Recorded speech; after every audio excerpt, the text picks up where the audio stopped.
大家好，我是小满。AI 的疯狂发展让三星、海力士赚得盆满钵满，前段时间巨额奖金也是刷屏网络。然而，韩国专家却在节目中发出了极其刺耳的警告：美国的制裁加速了中国半导体的全面崛起，韩国半导体十分危险。他们坦言，除了存储芯片和尖端封装，韩国在其他领域已经被中国全面超越。韩国半导体自救的黄金时间仅剩最后4年。这位专家为何说出耸人的言论？我们直接看视频。 AI 시대를 맞아 반도체 산업이 유례없는 호황을 맞았습니다.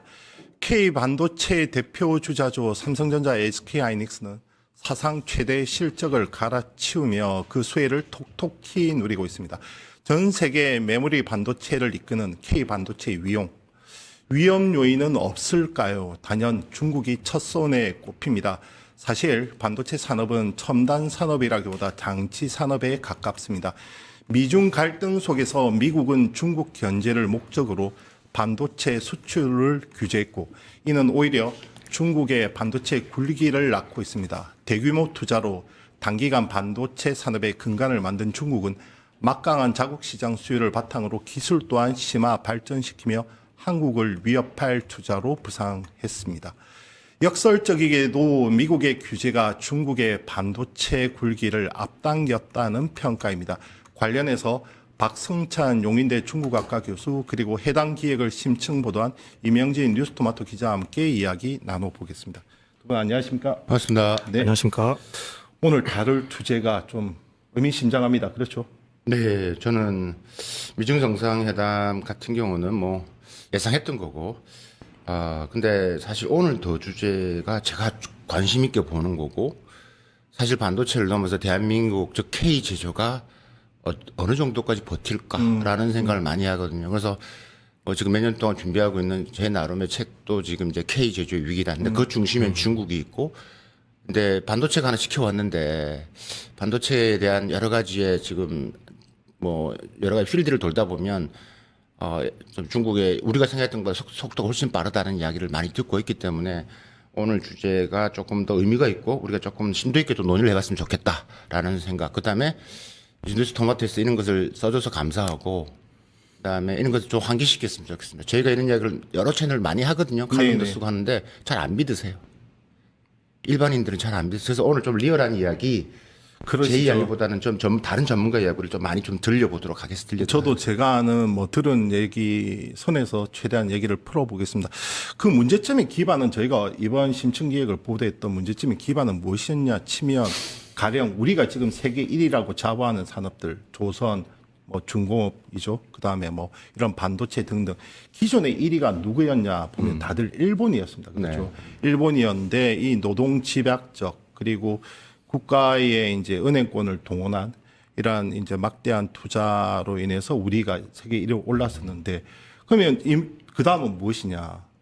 항상 봤을 때 이제 지금 조선 같은 경우도 그렇고 중국의 약진, 그다음 반도체도 실제 우리가 첨단 산업에 얘기하지만 반도체 산업에 근무하는 SK하이닉스나 뭐 삼성전자 임원들 만나보면 다들 하는 얘기가 장치 산업, 설비 산업이라고 얘기하거든요. 다만 그 운용의 문제, 그런 노하우 이런 것들인데, 그다음 시장의 신뢰.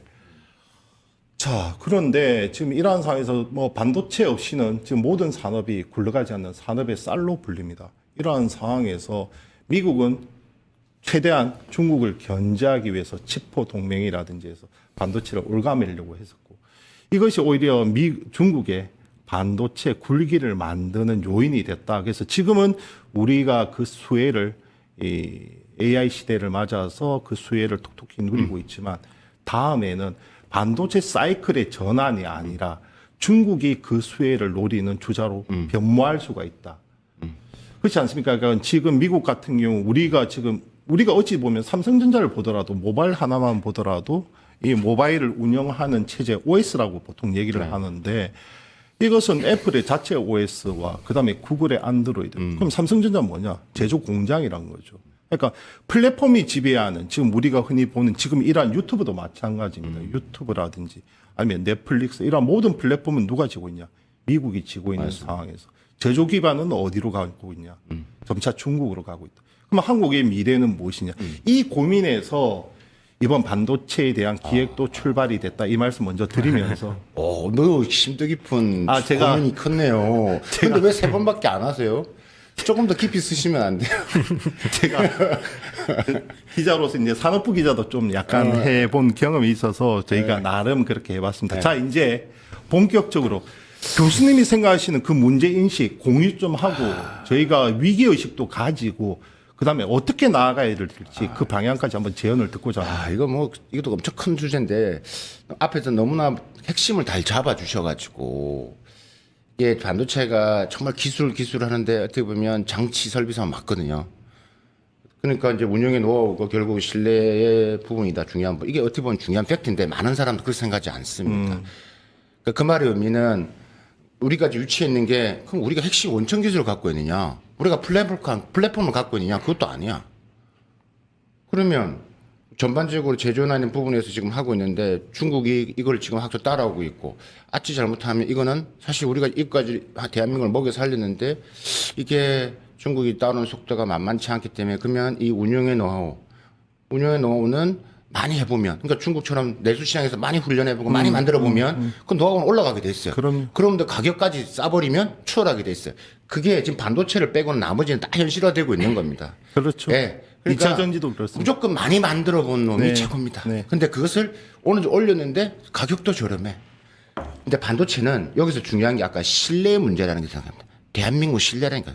있기 때문에. 근데 그걸 버텨나가고 있는 거예요. 또 잘 만들어 왔고. 근데 여기에 달콤함에 빠지면 못 버틴다. 이 달콤함에 우리가 젖어 있으면 저는 앞으로 시간, 이 골든 타임이 저는 4년 이내로 끝난다고 봅니다. 우리가 정신 차리지 않으면 이미 그러니까 반도체도 우리가 첨단 패키징이나 그다음에 우리가 그 메모리 빼고는 나머지 부분에서는 이미 제가 이야기하면 또 안 믿으실 것 같으니까 예를 들면 제가 왜 이런 말을 하냐면 제가 이 분야 저도 산업적인 부분들을 계속 움직이는 사람이고 저는 이제 기술 경영을 하긴 했지만 예를 들면 이런 거죠. 그러니까 우리가 지난번 한국과학기술평가원에서 전문가들 그러니까 반도체 관련 한 39분을 대상으로 조사를 하니까 지금 반도체 부분에서 우리 첨단 패키징과 메모리 빼고는 이미 중국이 우리를 초월했다. 그게 한국과학기술평가기획원이 반도체 전문가, 대한민국의 전문가 39분을 모시고 했던 결과가 그렇게 나옵니다. 그러니까 원천 기술적인 부분에서 그래도 메모리와 첨단 패키징. 근데 첨단 패키징이나 부분에 다 이게 소프트웨어, 우리가 이야기하는 게 원천 기술이 아니라 장비, 장치, 운영에 국장님 말씀하셨던 바로 그런 부분이거든요. 근데 이게 지금 치고 올라오고 있는데 이게 치고 오른 그러니까 중국의 한 방향이 그냥 단순히 중국 정부가 돈을 많이 써서 그렇게만 보시면 또 안 돼. 그렇죠. 네, 그렇게만 보시면 안 돼. 야, 중국은 사회주의 국가이기 때문에 그냥 돈을 정부가 돈을 준다고 하더라도 기업들이 안 움직이고 인적 자원이 없으면 그게 만들어집니까? 이게 매우 정교하게 정부, 대기업, 중견기업, 중소기업, 하물며 스타트업까지 이런 생태계를 만들어 놨습니다.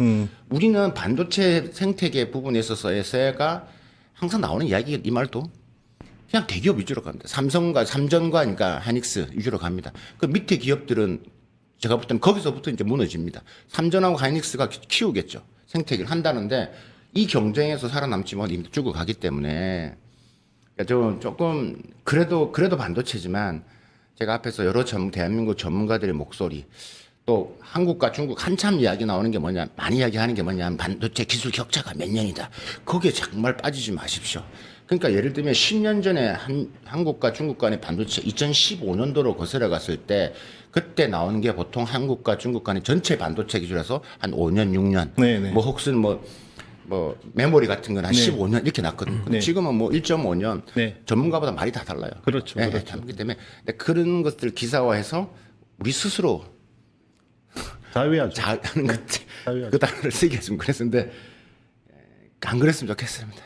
자, 삼성전자는 계속해서 얘기하는 것이 초격차였습니다. 지금 말씀하신 것처럼 물론 격차를 어느 기준에서 보냐에 따라서 전문가들마다 견해가 다르긴 한데 중국이 우리를 상당히 위협할 수준까지 올라왔다. 여기에는 다들 동의를 합니다. 네네. 그렇다면 우리의 살 길은 무엇이냐? 우리는 어떤 방향으로 가야 됩니까? 그러니까 이게 핵심 어떻게 보면 핵심인데 저는 이렇게 생각합니다. 지금 뭐 잘하고 계신데 뭐 일단 이게 기술 직공과 산업 주권이 중요한 부분들인데 일단은 첫 번째는 뭐 제가 다른 산업을 이야기할 때는 선택과 집중을 이야기하는데 지금 반도체는 선택과 집중이 아니라 생태계를 만들어야 됩니다. 그러니까 다른 산업을 또 이야기가 또 달라집니다. 네. 아까 10가지 대한민국을 먹여 살렸던 10대 주력 산업, 철강, 조선, 뭐 우리가 뭐 디스플레이 뭐 여러 가지가 있지만 이 분야 이야기를 하면 또 길어지는데 이거는 선택과 집중이 필요하지만 반도체는 선택과 집중이 아니라 생태계를 만들어야 됩니다. 손해를 보더라도 지금은. 그러니까 그렇게 하지 않으면 왜냐면 경쟁에서 밀리고 제가 왜 이 말씀을 드리냐면 삼전하고 하이닉스 하려면 밑에가 생태계가 살아야 됩니다. 근데 여기가 못 버틴다니까. 그렇기 때문에 이걸 기업 입장에 중소기 못 버티기 때문에 못 버티는 이유는 뭐죠? 지금은 아까 삼전하고 하닉스 자체가 있으니까 그 생태계가 살아가지만 반도체랑 사이클이 있고 네. 상이 안 좋으면 삼성이 전달되면 그 기업들은 생존을 위해서는 결국은 인적 자원도 떠나갑니다. 그다음에 경쟁분은 그러면 팔아야 되거든요. 중국에 팔아야 되는데 그러니까 중국에 파는데 이게 중국 스스로가 이제 기술 자립에 올라오다 보니까 시장에서 가격적인 부분에서도 안 되고 제3국 시장에서도 또 안 먹히고 물론 북미 시장은 미국이 맡고 있기 때문에 안 된다 치더라도 그러니까 이제 생존의 공간이 점점 줄어들 수밖에 없는. 좋을 때는 가지만 사이클이 안 좋을 때는 물론 대기업은 살아남지만 중견까지도 중소기업들은 못 버티는 거고 그렇죠. 그 기업들은 넘어갑니다. 그렇죠. 지금요 중국에서요 우리나라 반도체 중소기업들 살려고요 눈을 부릅뜨고 있습니다. 저희가 지금 제가 운영하고 있는 외부에 있는 연구소 입장에서 문의가 엄청 옵니다. 우리 반도체 기업들, 중소기업들 뭐 반도체 어떤 업종도 좋대요. 그냥 산다는 거고요. 지금 홍콩 증시에 상장하고 지금 대기하고 있는 번호표 뽑고 있는 중국의 스타트업들 기업들이 제가 한 200번이라고 말씀을 드렸는데 그 중에 3분의 1이 반도체 기업들입니다. 자국 시장을 기반으로 다 성장한 기업들입니다. 그러니까 캠브리콘 이야기를 떠나서 그런 기업들 말고라도 지금 시장에서 이미 덩치를 키운 애들이 있어요. 근데 그런 기업들이 다 우리나라 중소 반도체 기업들의 구조에서 나온 애들이에요. 우리 때문에 어떻게 보면 성장하는 애들이에요. 근데 그 애들이 덩치가 더 커지고 있고 홍콩까지 간다고 번호표 뽑고 있다니까. 그렇기 때문에 그러니까 지금 제가 골든타임이라는 게 4년을 말씀드리고 지금 좋을 때 달콤함에 빠지면 안 되고 지금 우리가 다시 정리해서 생태계를 좀 촘촘히 만들어 놔야 된다고. 사이클이 떨어질 때 어떻게 할 것이냐는 부분. 진짜 그래서 말씀드리고 아까 인재 말씀드렸지 않습니까? 네. 인재가 많이 넘어갑니다. 그럼요. 이 인재 유출도 심각하고 돈 정말 더 들여서 그 운용 노하우 등을 배워가고 결국 설비나 장치는 따라오기 마련인 것이고 그 때문에 지금 진짜 교수님 지적대로 지금 웃을 때가 아니다. 그러면 지금 아까 디스플레이 이런 등등 참 그것도 중국이 엄청나게 추격을 해왔고 일정 부분 대형 LCD 같은 경우 다 중국으로 지금 넘겨간 상황 아닙니까? 지금 올레드 외에는 우리가 할 수 없는 상황인데 반도체로 다시 넘어오자면 OLED 일단 파운드리 같은 경우는 대만의 TSMC가 거의 독주하고 있는 네. 체제인 거죠. 그다음에 삼성이 계속해서 파운드리를 하고 있지만 여전히 격차는 큰 거고 그다음에 AP 같은 경우는 퀄컴이 계속해서 주도를 하고 있는 거고 그럼 우리는 단순한 메모리 여기에만 강점이 있는 겁니까? 그렇죠. 메모리 우리가 AI 반도체가 떠서 지금 HBM 부분들이죠. 이런 사이클은 계속 갈 거라고 보고 하고 있는데 그러니까 조금 더 국가를 운영하는 리더라든가 혹은 그런 대기업을 운영하는 입장에서는 그 다음에 일어나는 변화를 읽으셔야 됩니다. 그 변화가 어떤 쓰나미가 오는지를 읽는 게 매우 중요하다라는 부분들. 그러면 지금 AI 전체적인 부분에 있어서 지금 중국의 생태계는 이미다. 중국이 이미 게임이 끝났고 그렇게 보고 있습니다. 중국이 앞서가고 있고 우리는 AI 3강을 이해하고 있지만 미국과 중국의 애싸움인데 그 AI를 구동하는 우리가 AI 반도체 부분에서는 대한민국이 지금 워낙 지고 있기 때문에 이 부분에 있어서 우리가 조금 더 뭐라고 드릴까요? 이제 달콤함을 넘어서 생태계를 만들어야 된다 말씀을 좀 드리고 싶고 지금 제가 이제 한 가지 제가 설명을 드리고 싶은 게 제가 오늘 시간이 너무 소중해서 제가 오늘 말씀드리겠다고 적어온 게 매우 많습니다. 네네네. 왜냐하면 매우 중요한 시간이기 때문에 지금 중국의 돈 그러니까 1기 빅펀드, 2기 빅펀드, 3기 빅펀드 지금 이것만 보고 계시는데 사실 1기 빅펀드에서 한 27조, 2기에서 37조, 한 3기가 2024년도니까 거의 그래서 한 65조 정도 되는데 이건 중앙 정부가 한 거고요. 지방 정부까지 하면 이 정도 규모가 똑같은 사이클이 나옵니다. 그러니까 일단은 돈이 들어가는 게 매우 명확하게 정시됐습니다. 제가 드리고 싶은 게 1기는 반도체 제조를 해보자라고 했을 때 그러니까 2014년도에 시작한 거지만 그다음 2019년도는 야 우리가 장비를 미국이 막네 소재가 안 되네 그래서 그 돈을 주로 장비와 소재 쪽으로 했던 게 64조가 2019년도부터 들어갔습니다. 2023년도 3기 빅펀드는 어디에 들어갔냐면 딱 명확합니다. 제가 앞에서 말씀드렸던 중국의 약한 고리, 첨단 패키징, 그다음에 AI 반도체, 그다음에 우리가 말하는 AI 반도체 밸류체인을 만들고 중요한 게 하나가 여기가 이제 중국에서는 인내 자본이라는 게 있어요. 그냥 뭐냐면 AI 반도체 생태계를 만들기 위해서 기다려주는 자본을 가지고 키웁니다. 자본을. 그러니까 이제 그래서 나온 게 캠브리콘 같은 애들이 나온 거예요. 제3이 나온 거기 때문에 중국의 반도체 인력이 반도체 학과가 있는 게 얼마나 되는지 아십니까? 국장님, 반도체 학과가 한 몇 개 정도 있을 것 같습니까? 잘 모르겠습니다. 한 135개 정도가 있고요. 한 학기, 뭐 제가 졸업한 칭화대 같은 경우에도요, 학사, 석사, 박사에도 매년마다 한 1000명 이상을 뽑습니다. 풍부한 인적 인프라네. 뭐 인적 자원들. 그러니까 요는 연결 구도가, 그러니까 자금과 인적 자원과 기업들. 그래서 지금 반도체 생태계별로 각 대표적인 기업이 있으면 그 기업과 대업과를 정부가 아예 다 연결을 시킵니다. 짝짓기를 시킵니다. 예, 짝짓기 시킵니다. 그 지켜보고 있습니다. 이렇게 붙여, 이렇게 붙여. 그리고 또 경쟁을 시킵니다. 예.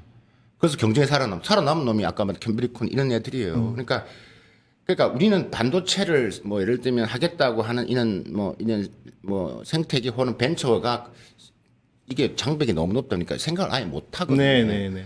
근데 중국 만나보면 너무나 많습니다. 그러니까 이런 생태계가 10년 전, 5년 전을 봤을 때 또 지금 봤을 때 이게 훨씬 속도가 좀 빨라지고 있기 때문에 그런 부분에서 좀 우리가 인식을 받아야 되겠다라는 생각이 말씀을 드리고 싶고, 네. 교수님 오늘 시간 때문에 여기서 하고 제가 시간을 길게 잡아서 다시 한번 모시겠습니다. 이 부분은 저희도 제가 자꾸 말이 빨라지고 있죠. 느끼시죠? 네, 알겠습니다. 저희가 다시 한번 모실 테니 그때 충분하게 얘기를 나눠도 될 것 같습니다. 오늘 긴 시간을 할애하지 못해서 제가 죄송한 속물서 말씀드립니다. 아닙니다. 중요성을 감안해서 다시 한번 꼭 모시겠습니다. 아닙니다. 꼭 나와주십시오. 기자님이 워낙 한 말씀 해주셔야 될 것 같아요. 네. 뭐 교수님 얘기에 몰입하느라 아닙니다. 되지 못해서 말씀하신 것처럼 정말 이 중국의 반도체가 사실 메모리를 제외한 전 분야에서 한국을 이미 앞질러 있거든요. 미국 반도체 산업협회도 지난해 이제 분석한 자료를 보면은 메모리 분야를 제외하고 이제 중국이 모든 분야에서 점유율을 앞서 있거든요. 우리나라 통계도 아니고요. 미국이 통계를 낸 거니까요. 해외 시장에서도 이런 부분을 주목하고 있기 때문에 좀 위기의식을 갖고 좀 우리나라도 중국처럼 반도체 생태계를 키워갈 필요가 있을 것 같습니다. 알겠습니다.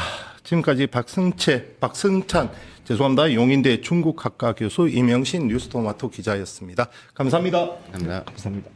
视频看完了，大家感受如何？从一开始对韩国半导体辉煌业绩的沾沾自喜，到访谈深入后弥漫的浓重焦虑与危机感，这种心态的急剧转变让人印象深刻。韩国专家不再盲目自大，而是异常清醒地承认了一个残酷的现实：中国的举国体制、庞大的内需市场以及完善的产学研生态，正在形成一股无法阻挡的海啸。朴教授的评价一针见血，半导体不仅是尖端技术，更是一个需要通过市场反复试错、积累运营诺亚资本的装置产业。过去韩国人引以为傲的技术代差，正在以不可思议的速度被抹平。更有意思的是，他们意识到了自身生态的脆弱性，只靠三星等财阀大厂根本无法抵御中国资本对韩国底层半导体中小企业的虹吸。这场访谈不仅是韩国半导体产业的一份病危通知书，更是全球科技博弈大潮下的一个缩影。封锁与打压从来无法扼杀真正的创新，反而会倒逼出更独立自主、更具韧性的工业体系。对于我们来说，韩国学者的焦虑恰恰是中国制造踏实前行的证明。抛弃幻想，放弃对造不如买的路径依赖，打造属于我们自己的全产业链生态，才是大国科技博弈的最终制胜之道。我是小满，我们下期再见。